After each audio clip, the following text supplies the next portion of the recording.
I just got done watching the Sony Live press conference, which I know a lot of you guys were watching as well, where Sony, of course, announced the PS4. No big shocker there, we knew it was coming. We'd also seen the controller before. We saw some leaked images of a prototype for the controller, and of course it's got a touchpad, it's got the motion controls built in. There's like this light bar up top, and that's supposed to be for player identification, probably by like color coding and such. There's also the share button. The share button is what I'm most excited about. It can do lots of different things. You can take a screenshot and put it on Twitter or Facebook. You can record up to 15 minutes of gameplay. You can also scroll over a friend's name and see their actual live gameplay of what they're doing at that moment. You can, if you're stuck at like a boss level or a puzzle level, you can ask your friend to jump on, and then you can get them to take over your game and beat it for you, which is awesome if you get really frustrated in games like Little Big Planet like me. Also, live stream gameplay is of course something that I really love to do, but a lot of times my tech does not really like to do it. It's very frustrating. They also showed off this new PlayStation Move Connect light camera, which I really didn't pay attention much during that presentation because I really don't care about the Move or a Connect or any kind of camera that's going to track my movements. Those aren't my kind of games. Those aren't my kind of features. I like sitting my lazy ass on the couch and playing games. Another really cool feature they talked about is being able to download a game and play it as it's downloading. If you have a PS3, you know those download and installation times are killer, especially if you're buying a game because you're bored and then you have to wait like an hour for it to download and then it has to install. By the time it's done, you found something else to do and you don't even want to play anymore. Well, now you can play as it's downloading. How exactly well that's going to work, we'll see. I mean, you know how much of a pain it is to watch a YouTube video sometimes while it's still processing. I'm hoping that the problems won't be that bad. They also talked about one of the things that most of us were really hoping they weren't going to touch on, and that was its backwards compatibility. So the PS4 will not be backwards compatible with any of the past PlayStation games, but they do hope to at one point, one day, have the whole PlayStation 1 through PS3 library of games all on cloud, which would be really cool if I, A, don't have to rebuy a game that I have sitting on my shelf, and B, if they also can figure out a way to get my old saves over so I can still play those games where I left off, even on some of the older games on the memory cards. That would be awesome. And I really hope that the PS4 does not follow PS3's footsteps. I want more amazing first-party games and less of the HD re-releases. Those got a little out of hand.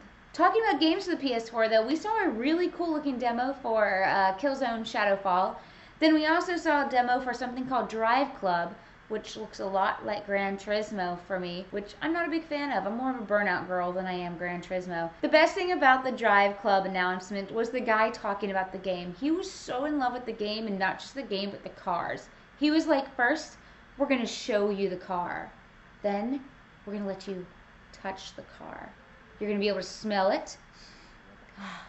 And then, you're going to be able to lick it. We also got to see a new Infamous coming out called The Second Son. Not too much about that. It was really cool looking, but the guy, we don't even know the hero's name or the character's name, but he can run really fast, and he can explode into these sparkly little red particles thing.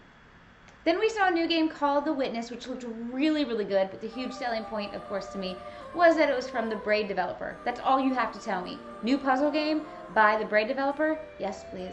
He didn't tell us too much about the game other than it's going to be very compact, yet open world. How we're going to see an open world, yet compact game, I'm super excited to find out. We saw some guys sculpt stuff with the PlayStation Move, but honestly, anybody who gets that is just going to be sculpting dicks. I mean, that's all anybody does. You give them a stylus, they're going to draw a dick. You give them a PlayStation Move controller that's already rather phallic and tell them they can sculpt things with it, they're going to sculpt dicks. It's just the natural thing to do. We saw more Watch Dogs. I know a lot of you guys loved seeing. I'm still on the fence about that game. I'm really excited for it. I can see how it could be epically awesome, but I could also see how it could get really repetitive. So yeah, I'm loving seeing more about it, and I just want to get my hands on it so I can get my feel for the game, but it was awesome getting to see more of it though. Then they brought Blizzard out for this huge announcement. Blizzard, Sony, what? And all they announced was that Diablo 3 was coming to the PS3 and PS4. Yep, a port of a not very well received game in the first place is coming to your consoles. Can I have Torchlight 2 instead? Then they ended on a note from Bungie, which was really kind of weird seeing Bungie at a Sony press conference. How quickly Bungie dropped Microsoft after Halo.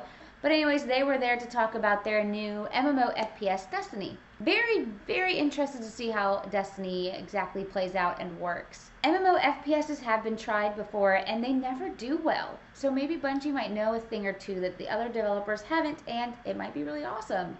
I'd love for it to be awesome. I think it sounds like a great idea. Just let's wait and see how it actually works. So with all the announcements, stuff that looks really cool, other stuff that doesn't look super cool, we didn't actually get to see the system. We didn't hear anything about price point, but we do know that it's supposed to be shipping this holiday. But they also did not talk about the whole rumors of it not being able to play used games, which really could kind of be a make it or break it for me. It's not that I play a lot of used games, but if a developer comes out with a game that I don't feel is worth 60 bucks, I'll totally pick it up used. And if a game is kind of like, I don't know if I want to pay for that yet, I want to play it first, I'll go through GameFly. So if they take away those options of me being able to get it used or me being able to rent it first, that means I'm going to be buying a lot less games that don't feel worth 60 bucks. Which in the long run, the developers actually lose on that. Because if I'm not buying used games, that means I'm not buying DLC for used games that I bought. I know they don't make money off of used games, but they do make money off the initial sale. So if one guy buys a game, the developer gets the money. If that guy sells his game and then I buy it, they still get money out of me on the DLC. If you cut the used games out of the equation, I never buy that game used, meaning I never buy your DLC either. See? Bad idea, guys. Don't do it. What did you guys think about all the announcements for the PS3? What about the backwards compatibility? Is that a make it or break it for you? And what was one of the games they showed that you thought was the most impressive? As always, I love you guys. Thanks for watching.